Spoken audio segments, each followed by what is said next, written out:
So on the lingual side again, as I'm going into that distal, here's what my fulcrum looks like. It's kind of stacked, okay, because I want to stand up on it.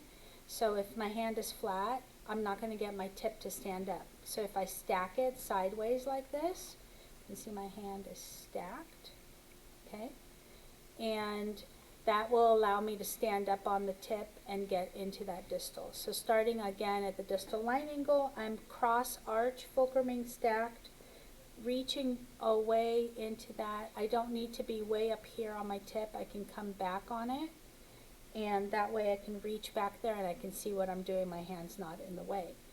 And I'm starting at that distal line angle, back and forth, and into there, all the way into that coal. So dropping, as I drop into the coal, my hand stands up more to get into that coal area.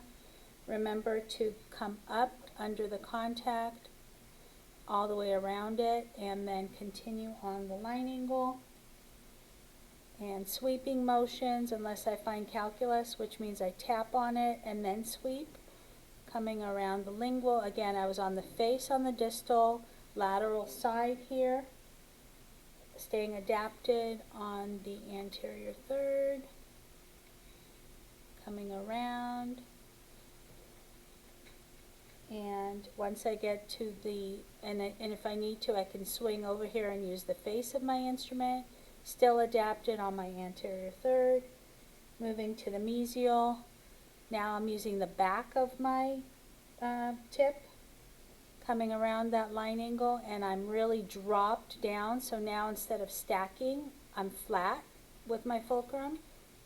Okay, so that way I can come into that mesial, and I'm using the back of my instrument. I can also swing and use the lateral side, but the back is working pretty good here, all the way into that coal, all the way down, so I can barely see my terminal shank, depending of course on the depth of that pocket, and then come up under the contact.